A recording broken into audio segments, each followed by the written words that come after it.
sun shines on the hotel and the day is born anew, then my soul feels just like flying.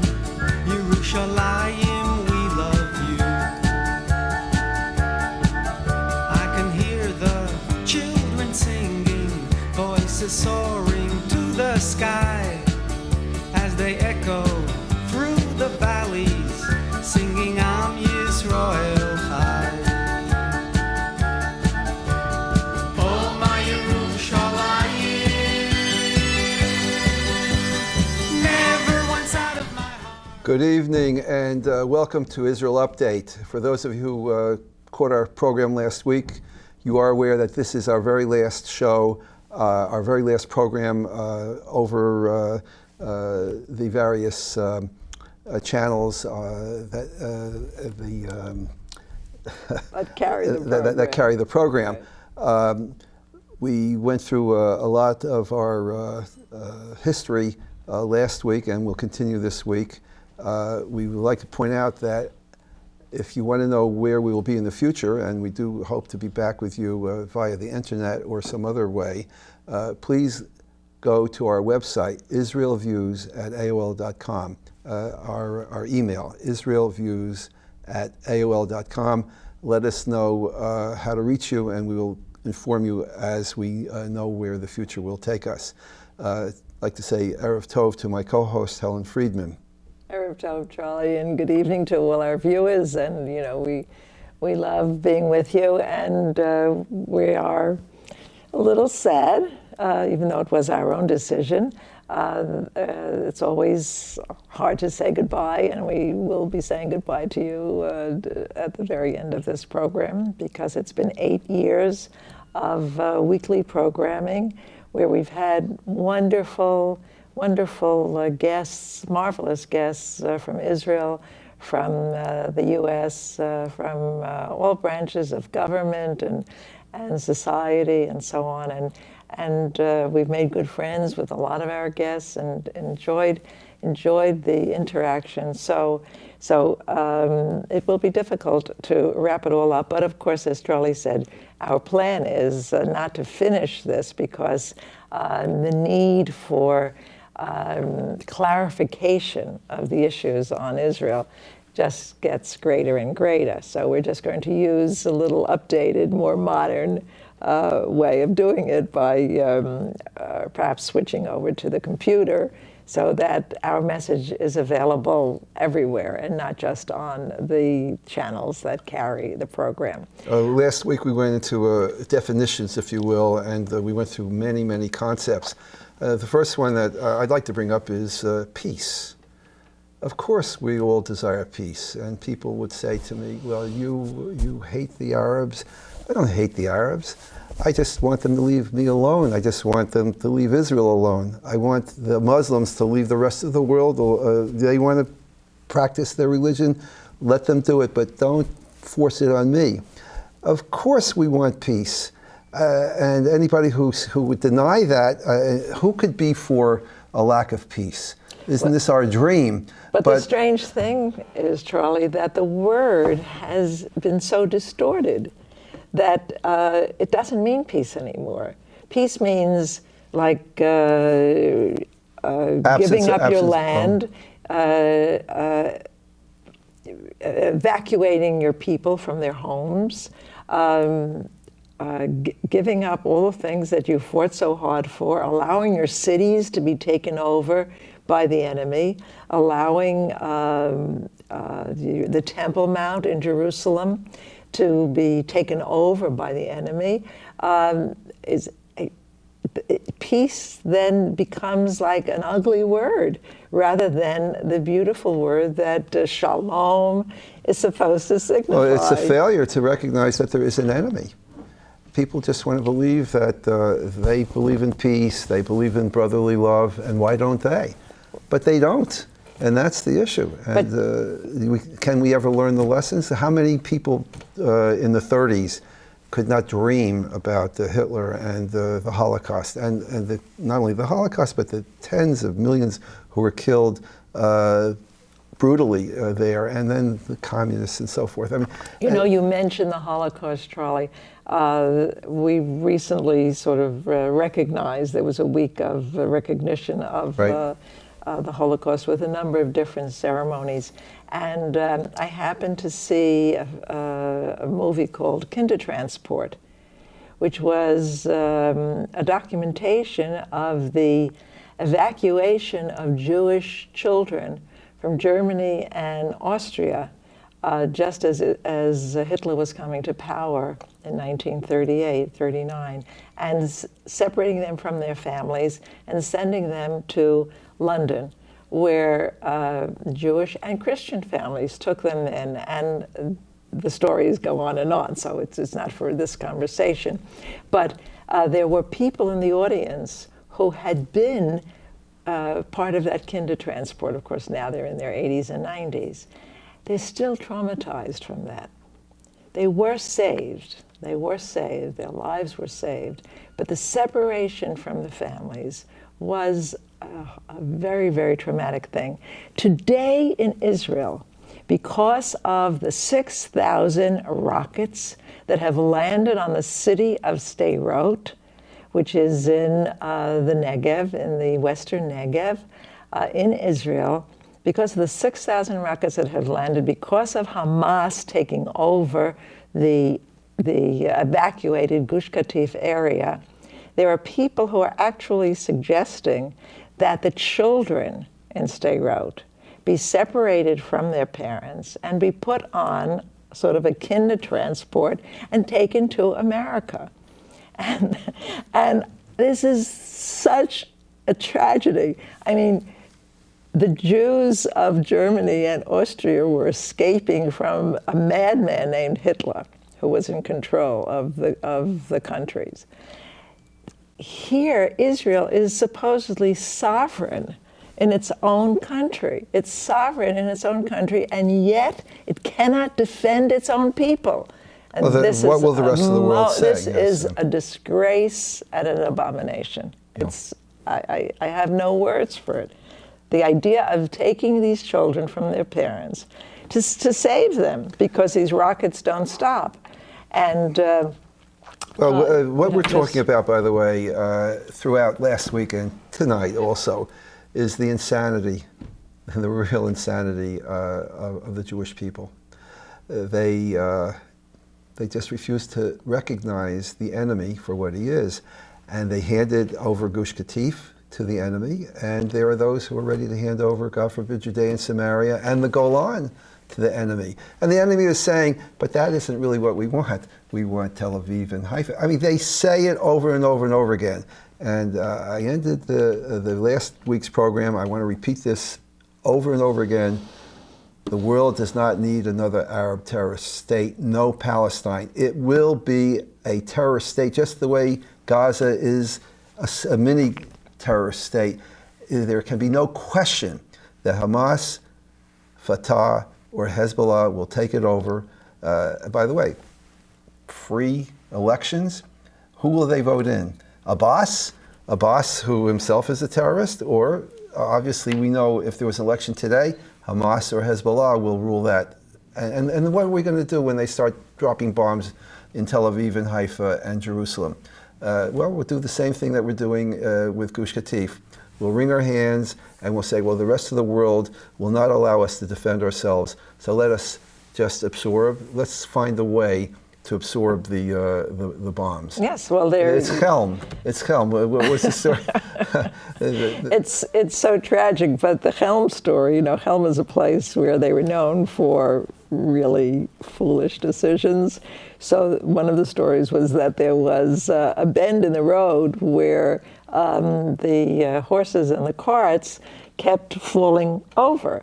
And so the With people Helmites... being injured, yeah. Yes, of course. So the Helmites got together and came to the decision that the way to correct the situation was to build a hospital at the bottom of the road. Yeah, and that way they could handle it. And so this is what is going on in Israel today. Instead of stopping the rockets and cleaning out Khan Yunis, where they're all coming from, and just ending the possibility of such things, they're reinforcing rooftops, Right. Well, building underground shelters, and doing all these preposterous This leads things. into the real critical problem about Israel. It's the lack of leadership, combined with the corruption. I mean, it is sadly one of the most corrupt countries, regimes in the world. We think that some of the Arab countries and perhaps some other cities that we know are corrupt. Israel is beyond Well, corrupt. I don't know if that's so, Charlie. I don't know if it's worse than the others, because you see, the interesting thing is, in Israel, there is transparency up to a degree, because Israel is flooded with media. So you have everyone reporting about everything that goes on in Israel that is not behind the scenes. In the Arab world, there's nothing. You're bringing up a different issue. In the Arab world, we don't know anything that goes on, so we can't say that Israel is worse than any other place. So let's but talk it about, is bad. Let's talk about the corruption. It's bad. And the badness has to do with where the Winograd report came out. It exposed all the failures of Dan Chalutz and Ehud Olmert and all these people who were in charge of the Lebanon war and Israel's failure in that war. And it was thought that Olmert's head would roll after that, but no such thing, because people are paid off. And while the peace process is in progress, you cannot remove the prime minister, you see, because that would put an end to the peace process for that moment. So we have to continue to pretend that Mahmoud Abbas, who took over for Arafat after being his right-hand man, that he is a peacemaker. First of all, he has no power whatsoever.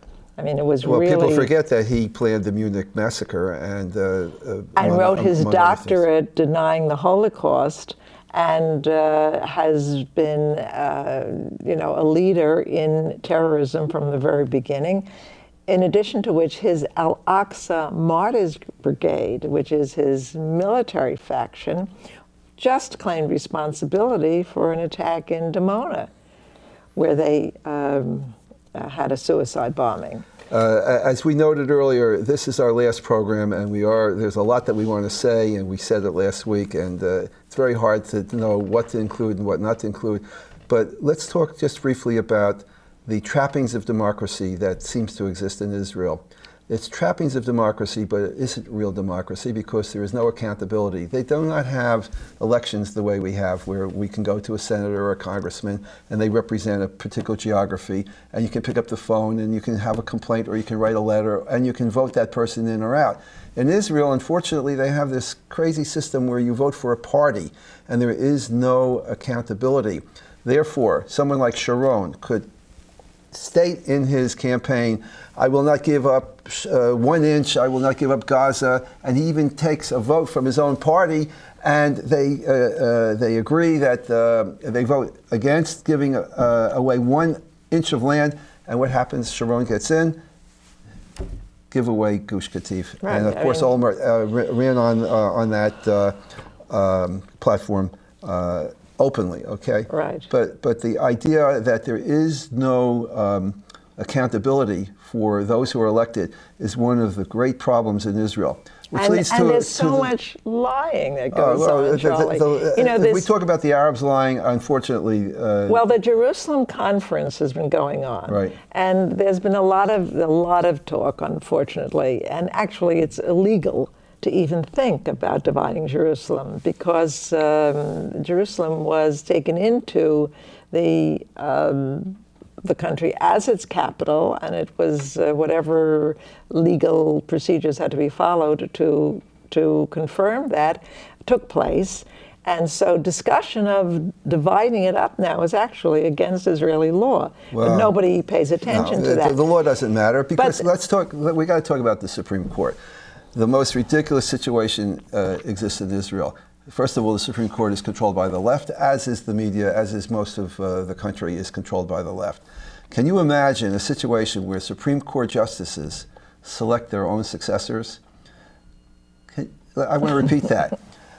Supreme Court justices select their own successors, so there can never be a change from the left, and they do control the country. The Supreme Court has a hold. They can decide what the military can do. They can decide what's illegal or illegal in the Knesset. If the Knesset wants to pass a law against the Supreme Court obviously is going to say it's illegal. We want to talk about insanity. Of course, you read a lot about the wonderful justice system that they have in Israel, and Barak, who was the head of that court, they talk about the judiciary and there's a term for it, judicial something or other. Yes, they have set themselves up as the arbiters and the deciders as to which way the country will go. And that's a very, very sad state of affairs. Well, what really was so shocking, Charlie, was that, all the civil disobedience demonstrations that took place with Gush Katif, that are taking place now with Sderot, where people are marching into Jerusalem to protest that, the youngsters who are going onto the hilltops to expand existing communities, not to claim new land, God forbid, but to expand a community like Efrat, which had designated land, but of course couldn't settle it all at the same time, and so now they are moving out. These people, the youngsters, are arrested. They are thrown in jail. They're kept there for lengthy periods of time. There are in solitary confinement. Often. Sometimes in solitary, sometimes with total disregard for, there are young girls there. There's disregard for their modesty, for the propriety of conduct that should be used to treat them. It's a shocking, horrible thing. And the whole idea is to beat down the Zionist zeal that built the state in the first place. There's a great divide between the government and the people.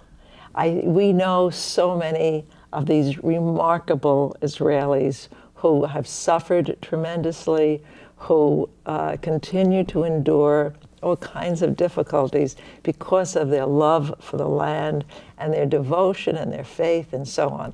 And then you have these government leaders who are so entrenched, and it's complicated to explain the whole thing. And they cannot tolerate dissent. This is one of the issues. We have here a legacy and a history where we accept, it's one of our rights, is to freedom of speech, to dissent, to have a dissent with the government.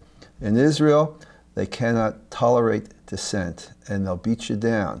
Quite frankly, I personally feel that if I lived in Israel, I'd be in jail today. If I spoke out in Israel the way I spoke out on this program last week and tonight, I would be in jail. And that is clear. And it's one of the things that upsets me very, very much about our beloved Israel, that there is no freedom of speech.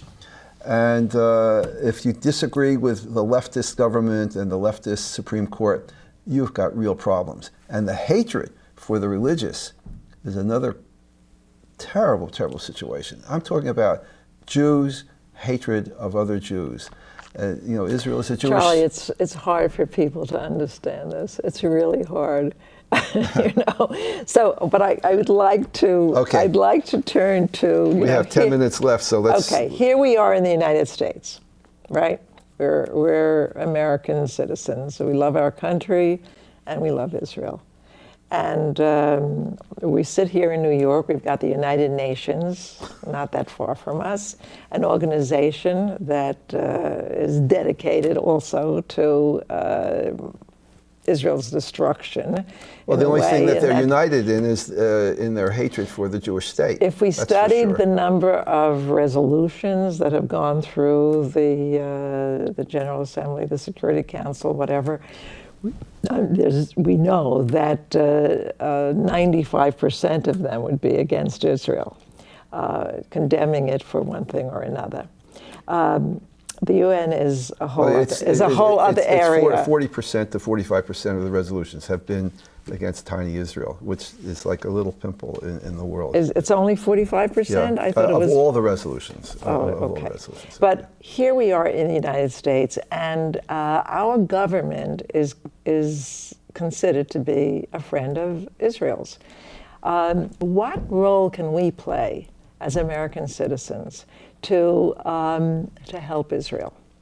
What can we do to enlighten our American government, our congressmen, our senators, our State Department? Now, that seems to be pretty hopeless. But we're in the midst of the possibility, new elections. We're very busy with getting the candidates for the Republican and Democratic Party. We're going through the whole nominating process now.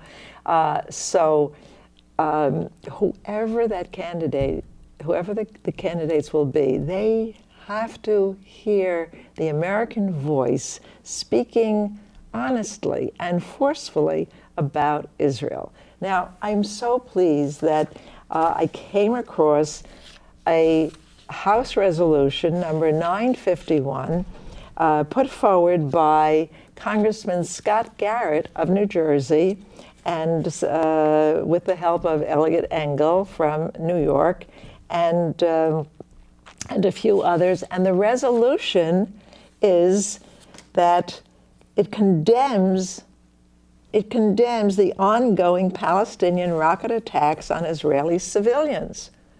Well, isn't that very nice? An American resolution condemning it. And I won't read the whole thing to you, but it supports the sovereign right of the government of Israel to defend its territory and stop the rocket attacks on its citizens.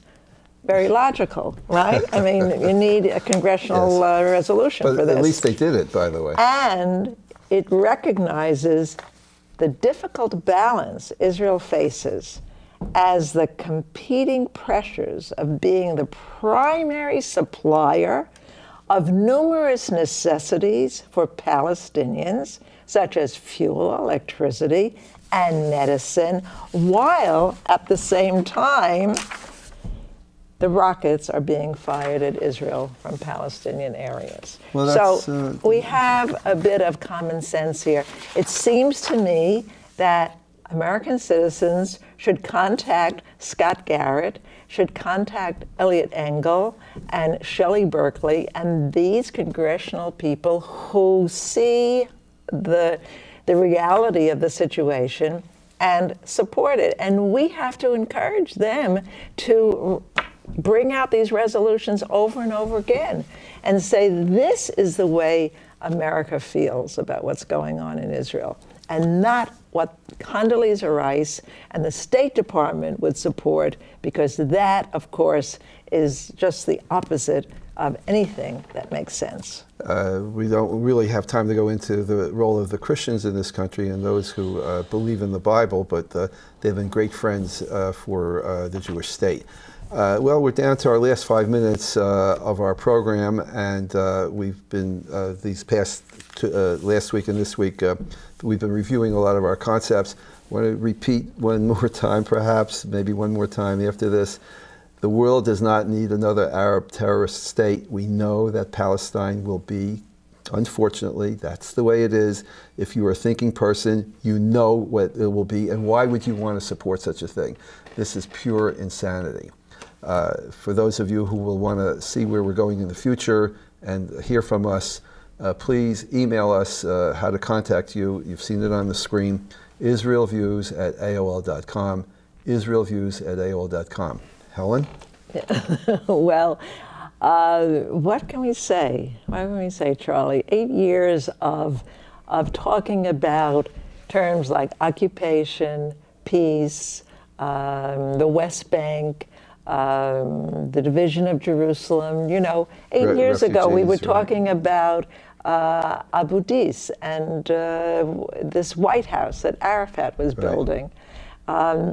Today we're so worried about what will happen with Jerusalem. God forbid they should decide to divide it and give the Temple Mount away to the Arab enemy.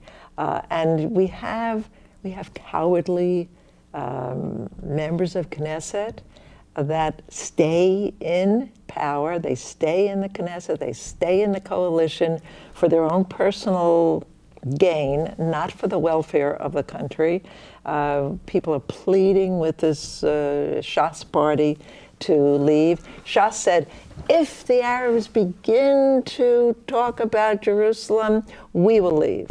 Now, they've already begun talking, so now that's not enough to get them to go. Helen, now, if they continue to talk about Helen, it, we have they will go. 2.5 minutes left, and for our viewers, we really enjoyed hearing from you over the years and knowing that we reached many of you, and this is not goodbye forever. We do have hopes and plans to do something via the internet, which will give us perhaps the opportunity to do something live. And if you wish to know where we're going in the future, please contact us at israelviews at aol.com. Helen, it's really been, it's 8 years, can you imagine? And we've interviewed 400 people, perhaps. We've had over 400 programs. Right, we have a wonderful archive. We have a wonderful archive, really a treasure. And if we figure out a way to transfer all our tapes onto the CDs or whatever. If we get a website, perhaps we'll get a website. Whatever format we need, you know, it would be, I would just love to have, especially those that were very good, and we have so many that were very good, and make them available to the public. Thank you for the feedback that you've given us over the years, and Helen and I are going to continue fighting, and we're not giving up. I just want you to know, we're not going to give up as long as we have the strength and the breath in our bodies. We are not going to be defeated, but it's a tough one. It's a tough one, but you know, when you said the feedback from our viewers, you know, it's been so much fun also, Charlie, like getting on the bus and the bus driver said, I've seen you on television. And going into a shop and the shopkeeper says, I've seen you on television. And Jack, what's his name? Right, Jack Baxter, that we met, that was a whole amazing story. We need another. Okay, listen, thank you for joining with us. And Helen? Yes, thank you so much, folks. And take care of yourselves and help us take care of Israel. Please do whatever you can. Pay attention, learn the truth, and speak out. That would be great. And hopefully we'll be in touch. Shalom. Voices soaring to the sky as they echo